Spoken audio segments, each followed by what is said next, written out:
부부 사이에는 동침의 의무가 있어요. 물론 주된 의무는 아니지만 서로 부양해야 될 의무도 있고요. 그리고 정조의 의무도 있는데 상대방의 이제 성욕을 같이 해결해 나가야 되는 동침의 의무도 있거든요. 근데 만약에 이거를 내가 계속 요구를 함에도 상대방이 특별한 이유 없이 계속 거부를 한다면 나는 여기에 대해서 만족을 못 느끼는 거잖아요. 그럼 부부 생활을 유지할 수 없는 사유가 발생하는 거거든요. 내가 불행하기 때문에. 그럼 이혼 사유가 될 수 있죠.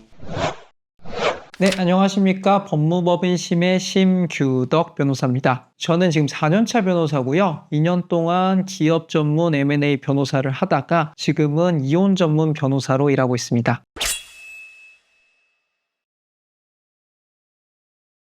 이미 저를 만나러 오는 사람들은 잠자리를 안 한 지 몇 달 된 사람들이고요.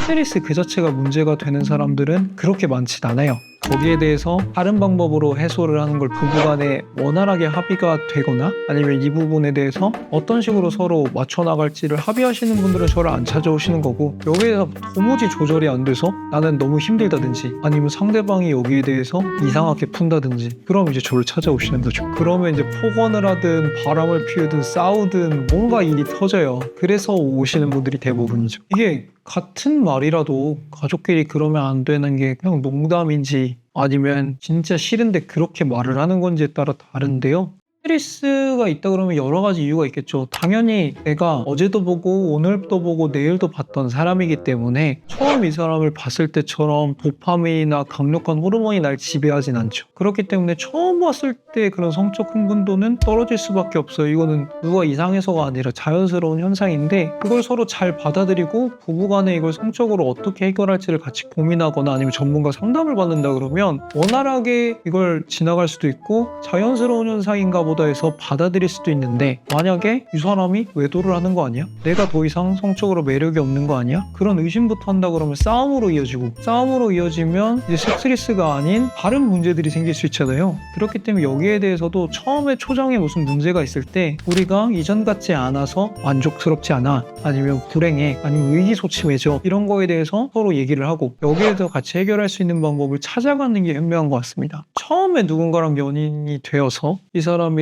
깊은 관계로 발전할 수 있을지 아닐지, 내지는 결혼을 할 수 있을지 아닐지 하는 게 되게 큰 화두인 시기가 있잖아요. 그럴 때는 우선순위가 되겠죠. 그리고 다음날 내가 피곤하든 뭐든 상관없이 이것들을 먼저 해소하고 싶을 수 있는데, 결혼을 했다 그러면 오늘 못하더라도 내일 할 수 있죠. 그거는 어쩔 수 없는 사실이잖아요. 나쁘다는 게 아니라. 그렇기 때문에 내가 다음날 중요한 일정이 있다, 내가 지금 피곤하다 이러면은 여기에 대해서 충분히 합의가 될 수 있는 상황이고, 근데 다만 여기에 대해서 구체적으로 설명을 해주는 게 중요한 것 같아요. 내가 사실 오늘 아침 일찍 일어나서 이러고 와서 나 지금 굉장히 피곤한 상태라든지, 아니면 내일 아침 일정에 이런 게 있어서 내가 지금 이러면 내일 너무 힘들 거라는 걸 설명을 해주면 상관없는데, 그냥 나 피곤해 이러면은 상대방이 또 오만 가지 생각을 할 거 아니야. 이 피곤하다는 말 속에 내가 싫어라든지 너 도대체 뭔 짓을 했길래 피곤하니, 이런 생각부터. 그렇기 때문에 결국 이런 문제들은 대화의 부족인 것 같습니다. 정조 의무는 내가 이 사람의 남자, 이 사람의 여자기 때문에 이 사람이 아닌 다른 사람이랑은 부부 생활과 유사한 행동을 절대 하면 안 되는 게 정조 의무고요. 동침 의무는 내가 이 사람의 배우자기 때문에 이 사람과 함께 부부 생활을 해야 되고 그 안에 이제 성관계가 있는 건데, 그렇기 때문에 이거는 같은 의미라고 할 수 없고요. 그리고 환대의 의미라고도 할 수 없어요. 상대가 나랑 동침 의무를 다하지 않았기 때문에 나도 정조 의무를 깨도 된다, 이건 절대 아니에요. 아니, 왜냐면은 그렇게 말하는 사람이 있어요. 외도를 하고 와서 외도하시니까 잘못하신 거잖아요 라고 하면 배우자가 성관계를 안 해줘요 라고 얘기하는 사람이 있는데, 그거는 절대 익스큐즈가 되는 일이 아니에요. 그거는 맞을 짓에서 때렸다라는 거랑 똑같은 말이에요. 그러니까 이상이 맞을 짓이라는 게 어디 있어요. 나는 내가 하지 말아야 될 거 하면 안 되죠. 상대가 만약에 나랑 동침 의무를 다하지 않아, 그럼 여기에 대해서 같이 얘기를 해보던지, 아니면 너무 힘들면 이혼을 해야 되는 거지, 여기에 대해서 이 사람이 이걸 안 해주기 때문에 나는 내 마음대로 해소하고 온다? 이거는 절대 변명이 안 돼요. 그러니까 주변에 이혼을 하면서 이러이렇게 됐더라, 이혼을 하면서 이렇게 위자료를 줬더라, 재산 분할을 얼마를 줬더라, 굉장히 자극적인 얘기들일 수 있어요. 숫자가 크니까. 그럼 이것들이 계속 매스컴을 타면서 사람들한테 결혼에 대한 얘기보다 이혼에 대한 얘기가 더 많이 오고 가는 거죠. 인기스타 누구랑 결혼을 한다 라는 거보다 잘 살던 얘랑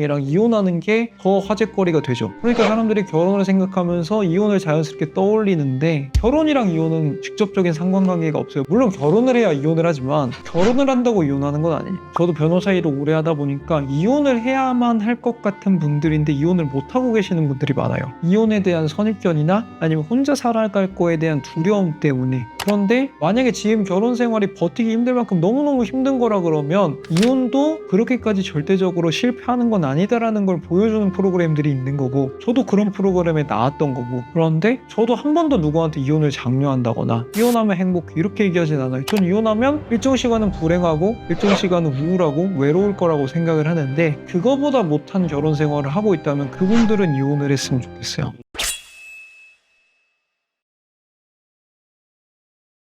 법원은 동침 의무를 정조의무 위반하는 것처럼 세게 보진 않지만, 동침 의무를 위반한 것도 장기화가 되면 상대방에게 행복한 결혼 생활을 이끌어 나가는데 협조하지 않은 걸로 인정을 해줘요. 그렇기 때문에 여기에 대해서 이혼 사유로도 받아들여지고요. 위자료를 청구한다면 그 금액이 크진 않겠지만 위자료도 받아들여질 수 있는 거죠. 우리나라가 이혼을 할 때 유책주의를 선택하고 있잖아요. 그렇기 때문에 이혼하려면 상대방이 뭔가를 잘못했다는 걸 내가 증명을 해야 돼. 그게 유책 사유거든요. 그럼 이 유책 사유 때문에 내가 받은 정신적인 피해가 있잖아요. 거기에 대해서 청구하는 게 위자료인 거예요. 재산 분할은 뭐냐면, 그래서 이혼이 돼. 그래서 너랑 나랑 같이 갖고 있던 재산 중에 뭐가 네 거고 뭐가 내 건지를 가르는 거예요. 그럼 여기에서 중요한 건 경제적인 기여도잖아요. 극단적으로 말하면 내가 정말 쓰레기라서 바람도 피고 폭력도 하더라도 경제적인 기여도가 내가 더 높으면 내가 더 많이 가져가는 거예요. 재산 분할에서는. 근데 이제 우리나라에서 위자료를 크게 인정하는 사례가 없으니까 사람들이 나쁜 놈이면 재산 분할도 안 해줘야 되는 거 아니야? 라는 생각을 하지만, 재산 분할이랑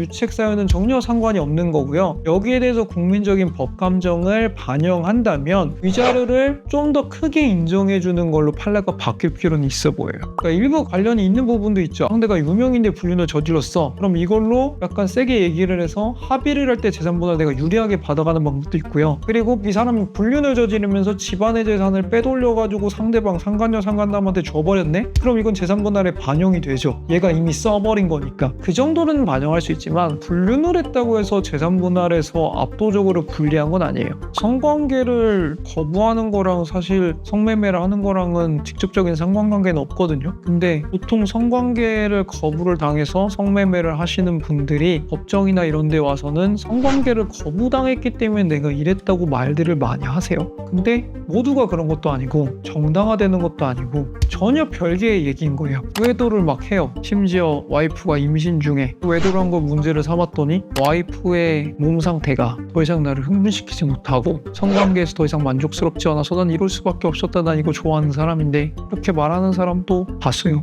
이 사람이 지금 힘들고 체력적으로 떨어지는 게 자기를 위해서 그런 게 아니라 같이 행복하려고 내 아이를 낳으려고 하는 거잖아요. 근데 거기에 대해서 이 사람이 매력도가 떨어졌고 내 성적인 충족이 안 되기 때문에 난 바람 뺄 수밖에 없었어요. 이렇게 말하는 사람도 봤어요. 물론 법원에서 인정해주진 않지만 그런 발상을 하는 것 자체가 전 되게 놀랐어요. 그런 사람들도 있죠. 현명한 생각은 아니죠. 왜냐면 처음에는 결혼 생활이 되면 도파민은 떨어질 수 있어요. 조금씩. 근데 거기서 내가 잠자리를 거부를 한다 그러면 그 다음에 내가 잠자리를 해줄 때 도파민이 이전보다는 조금 올라갈 수 있어요. 왜냐면 이 사람이 내가 한번 거부를 몇 번 함으로써 긴장감이라는 게 생기니까. 근데 그게 지속된다고 했을 때 그럼 상대방은 유혹에 더 쉽게 노출되는 사람이 돼버릴 수 있어요. 그렇기 때문에 누군가가 유혹을 한다고 했을 때 아까 말한 것처럼 합리화가 되진 않지만 그래도 자기가 정당화를 마음속으로 하면서 그 유혹에 쉽게 끌려갈 수 있거든요. 그렇기 때문에 여기에 대해서 그런 거 어느 정도 부부간의 긴장감을 유지해야 돼서 할 수도 있고, 아니면 내가 정말 오늘 하기 힘들어서 아니면은 하기 싫어서 거부할 수도 있지만 오로지 상대방과의 기싸움을 위해서 이렇게 한다 그러면요, 짧게는 내가 원하는 효과가 있을 수 있겠지만 장기적으로 보기에는 파국을 불러일으킬 수도 있는 거죠. 제가 보는 건 파국으로 끝나는 게 많죠. 파국으로 끝내려고 나를 찾아오는 거니까. 근데 저는 대화를 풀어가는 부분도 되게 많다고 보는 게, 제가 예전에 이제 산부인과 원장님이랑 같이 콜라보를 한 적이 있는데 그분은 풀어가려고 오는 사람들이에요. 부부관계에서 내가 어떤 점을 개선하고 상대방이 어떤 점을 노력했을 때 이것들이 해결되는지를 상담을 받으려고 오시는 분들이고요. 그러면은 그런 분들을 찾아가시는 분들은 대화로 해소가 되는 거죠. 저는 그래서 되게 부러웠어. 해결을 하려고 오시는 분이랑 파국이 난 상태를 해결을 하려고 오시는 분은 완전히 다른 거잖아요. 저는 그래서 제가 직업적으로 많이 접하지는 못하지만 아직도 노력으로 해결하시는 분들이 많다고 믿습니다. 시덥지도 않은 걸로 이혼하겠다고 오면, 저도 이혼을 해봤잖아요. 지금 이걸로 이혼하려고 오신 거예요? 이런 말을 해요. 그리고 이제 선생님이 이혼을 원한다 그러면 해주는 거에 어렵지 않은데 생각보다 더 힘든 사람들도 많고 이혼하면은 선생님이 생각하지 못한 이러한 힘든 점들이 많다. 근데 선생님이 겪고 있는 거는 마음은 아플 수 있지만 생각하기에 따라서 충분히 합의점을 찾으실 수 있는 부분이 있는데 그랬을 때 이런 노력들을 하고 다시 오셔라 이런 말을 드릴 때도 있죠. 저는 이혼 사건을 많이 해서 가정들을 많이 없애고 있지만 그게 내 삶의 모티브인 것 같진 않아요. 나는 사람들의 행복을 찾아주려고 하는 거지. 돈도 벌지만. 근데 누가 봐도 이혼을 하면 후회할 것 같은데 그거를 내가 종용해서 이혼하게 만드는 그 일은 하고 싶지 않기 때문에 진짜 쉽게 말하면 시덥지도 않은 이유 때문에 이혼하겠다고 하면 전 말리는 입장입니다. 내가 피곤하고 쉬고 싶으면 그게 우선이죠. 근데 상대방도 내가 지켜줘야 할 나의 부양가족이에요. 나의 행복도 중요하고 나의 안위도 중요하지만 상대방과 조화를 이루면서 서로 같이 행복해야 이 생활이 유지될 수 있잖아요. 그렇기 때문에 내가 정말 힘들면 여기에 대해서 충분히 설명을 해주고 그리고 이 사람의 행복도 내가 보살펴야 된다라는 걸 항상 생각을 한 다음에 같이 행복할 수 있는 합의점을 찾아가시길 바라고 대화 없이 일방적으로 거부했을 때 기분 좋은 상대방은 없거든요. 그렇기 때문에 여기에 대해서는 최대한 보듬으면서 그리고 내 상황을 충분히 오해 없게 설명하시면서 거부하시기를 추천드립니다.